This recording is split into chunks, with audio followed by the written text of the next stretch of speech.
1 year later. 1 year later, and I remember that week, that last week, 1 year ago, when we tried so hard to figure out what to do. And then that decision, no more worship in the sanctuary. How do we Zoom? What does this mean? We stood on a great empty plain stretching far out in front of us, covered by thick fog. I'd like to say that fog is lifted. The plain has been explored, that we have made a perfect home here, but still we struggle to adapt to this new way of being. But let's just take a moment to acknowledge, even tentatively to celebrate, because it is, after all, 1 year later. And the sun still rises and the stars still shine, and you and I wake up each morning and mourn the loss of some and celebrate across the miles the presence of others. 1 year later, we'll never forget that week, that realization dawning upon us all that change was before us, that the unknown stretched out beyond where we could see. We'll never forget that. But let's take a moment to hold the knowledge that it is indeed 1 year later. 1 year later, and we are here, not on the other side of the unknown, but somewhere in a place called resilience, called discovery, called life.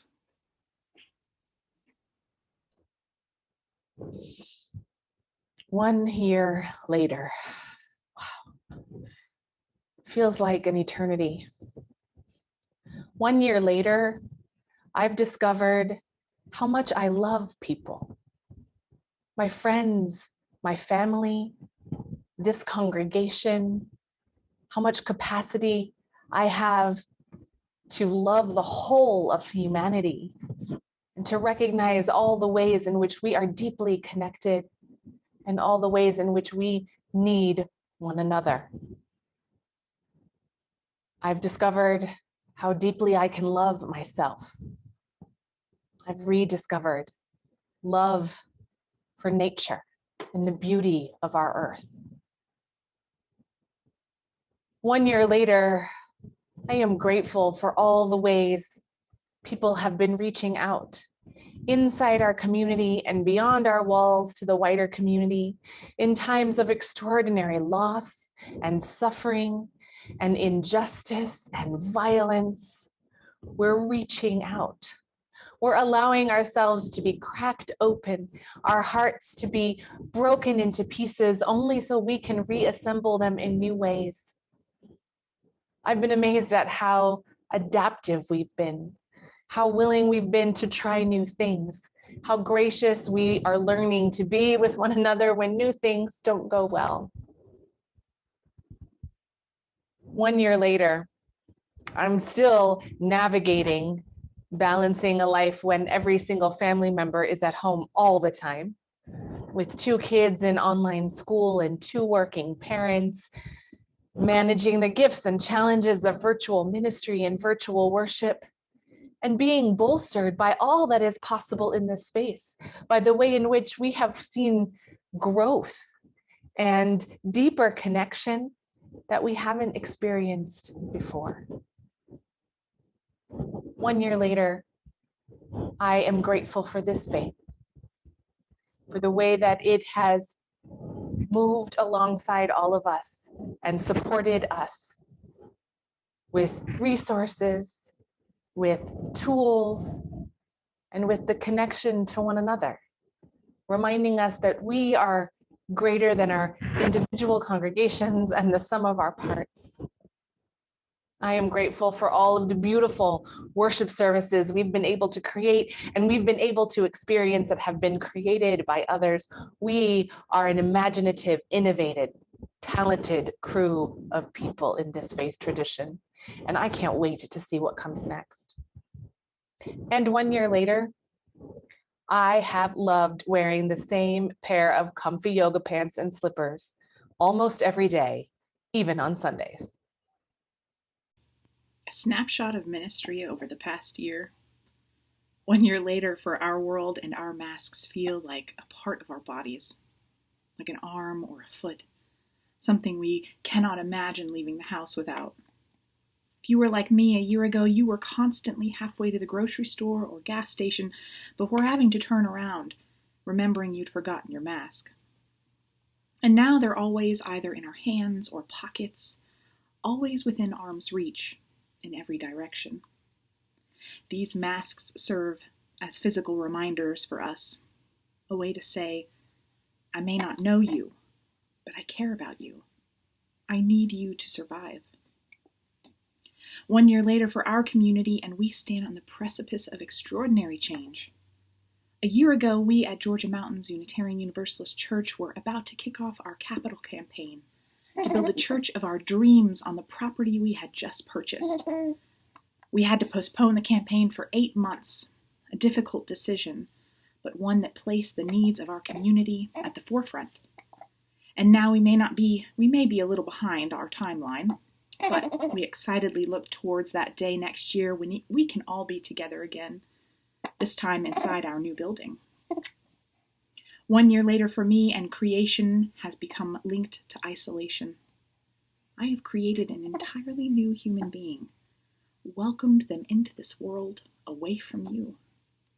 Those who have loved my children like their own, have rocked them to sleep on Sunday mornings, have ensured their souls were nurtured each week by a community of dear ones. My spirit aches to co-create music, services, and a life of fullness with you all in the same room. My spirit aches to link creation and connection again. 1 year later, and there have been innumerable highs and lows, challenges and victories, losses and gains. But here we are, shots in many of our arms, and we can see the light at the end of the tunnel 1 year later. 1 year later, I am weighed down by grief, by previously unimaginable loss of life, by gross injustice and unprecedented suffering.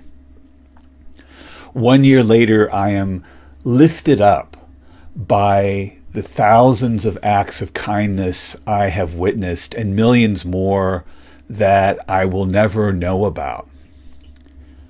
1 year later, I am shocked by the immensity of the human capacity for suffering.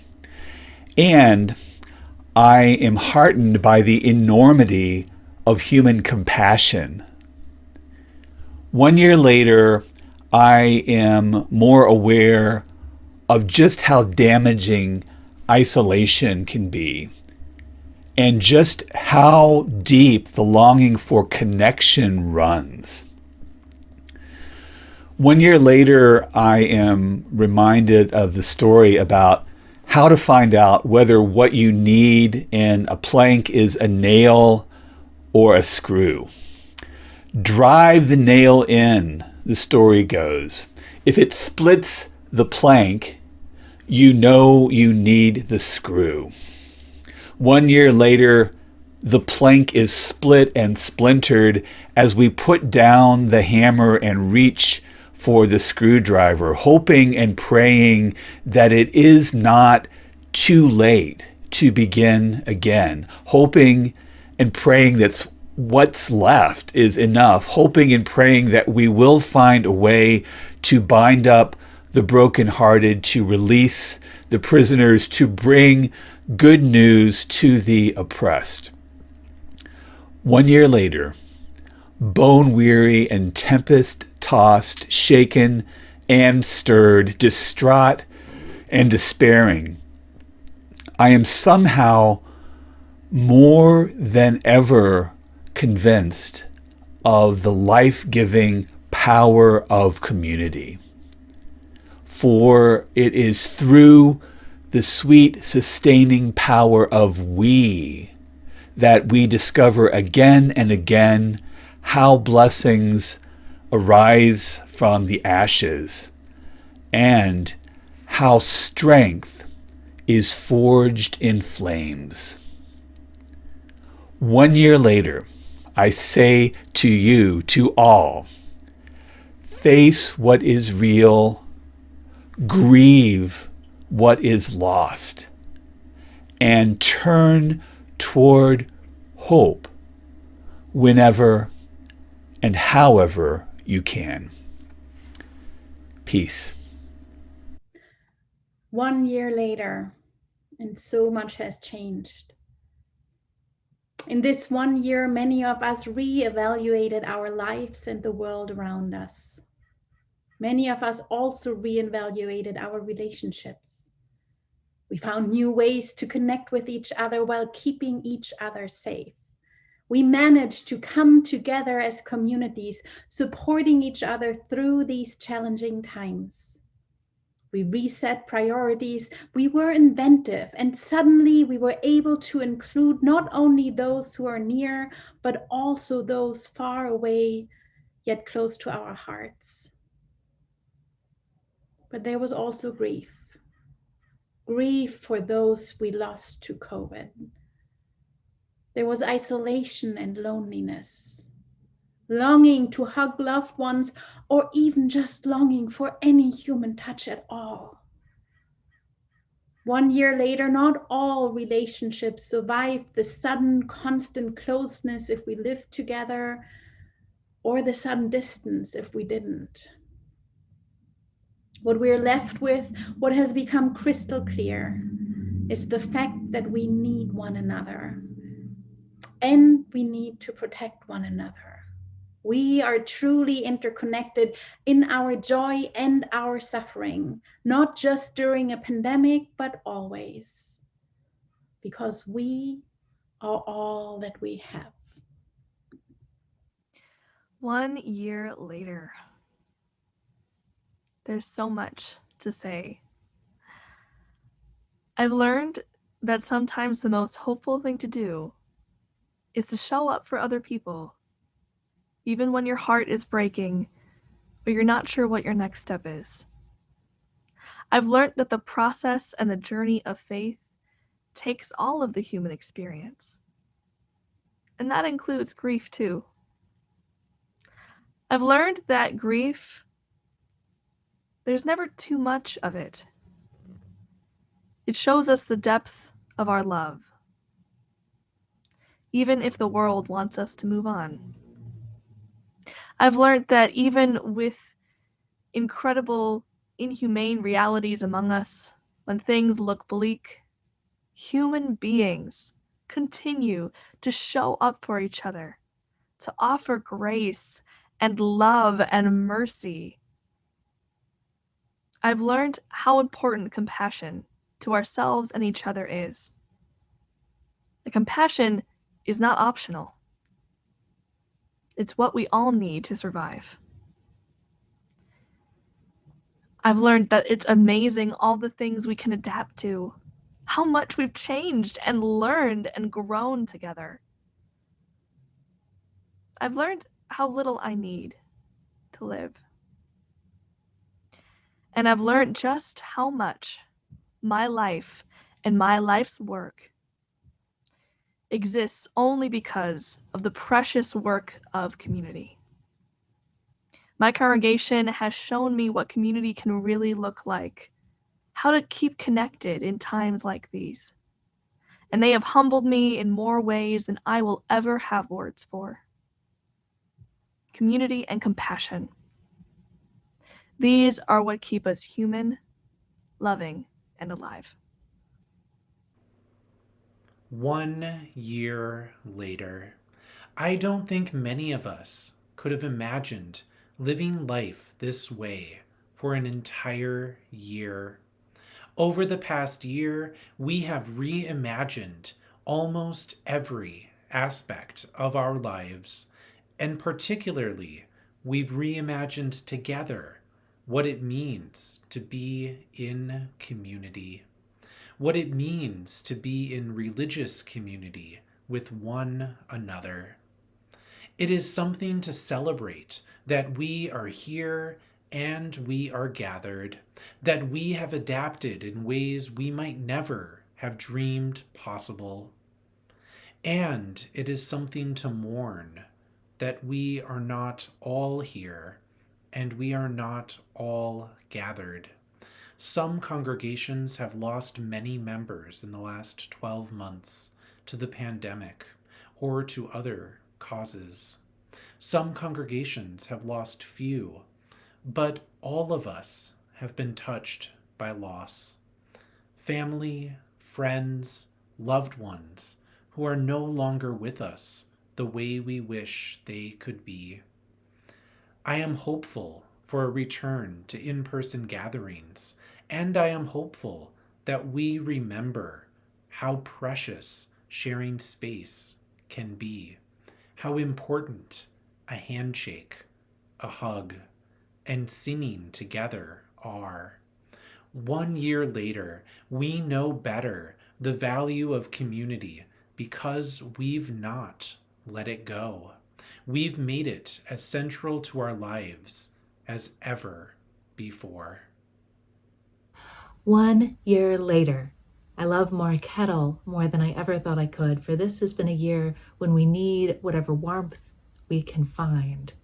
Need the reminder that we can find fellowship and help fill each other's cups in new and different ways. 1 year later, I have learned to go ahead and eat the chocolates I've saved in the kitchen cupboard, to go ahead and say the loving words on my heart and my mind, to watch whatever sings my heart quietly to rest, to not hoard joy but bring it out as I find it. 1 year later, I am more grateful than ever before for the sweet tang of winter oranges, shared now with my sweet 13-month-old as he sits next to me in his tall chair. Reminder that there is still so much beauty in the world, that somewhere still there are orange trees, green and fruitful. 1 year later, I rest in the comfort of my grandmother's chair. Let grief move through me without rushing away from it into busyness or distraction. Let the sadness and the worry travel through my life as I move through stillness and sorrow. 1 year later, I am dancing in the living room to songs my friends and dear ones have sung, holding on to love and joy and the practice of hope on days both dreary and bright with promise. 1 year later, what I know more than anything is the need for religious community, the purpose and power of religious community, and the strength of religious community. 1 year later, I've seen how we need this religious community and this faith more than I ever understood before. We've needed each other as we mourned the loss of life and the loss of connections, as we endured hardships, financial and personal. We've needed each other in practical ways, from our mask makers who supplied each other to those helping each other find vaccine appointments now. And we've needed this faith to give us strength, courage, and keep us connected to the force of love. 1 year later, I've seen the purpose and power of religious community and this faith. I've talked for decades about how churches can work together more, and this year we've worshiped with others, learned with others, done justice with others like never before. We've become more connected to those around us and to Unitarian Universalism. And within our own community, we've pulled together to make things possible that we would have never dreamed we'd be doing a year ago, and to envision from this time forward what might be possible in the future. 1 year later, I know the strength of religious community. I know that our building doesn't define us, beautiful though it may be, and that the church can withstand enormous hardship, that the religious community will find strength and resilience from new places, surprising places. I know we will find ways, we will always find ways to lift our voices together, to worship together, to do justice together, and to care for one another.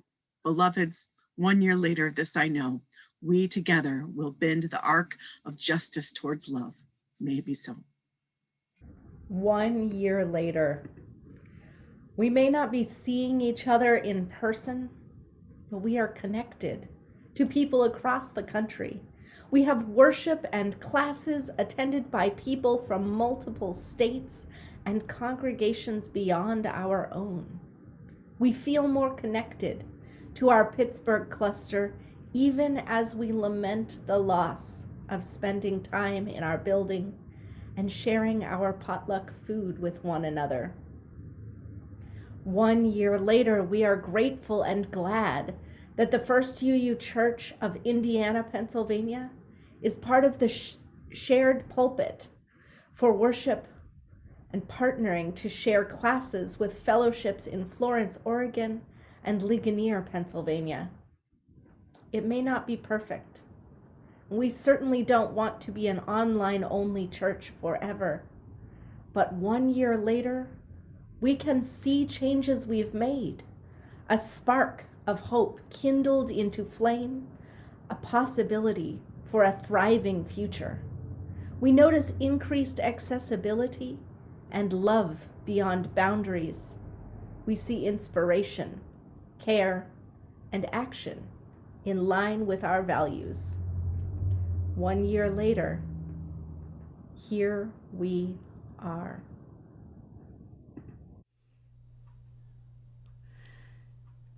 One year later, I take nothing for granted.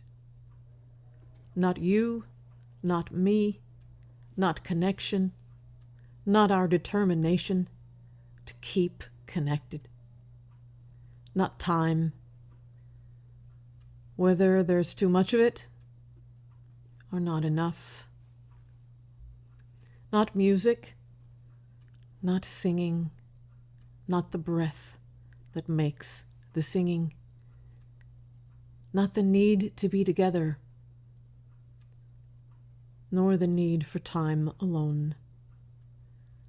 Not the beauty at hand in the smallest things just waiting for us to notice. Not the noticing, the power to let in those things we usually move too fast to find. Not the learning that keeps trying to find me.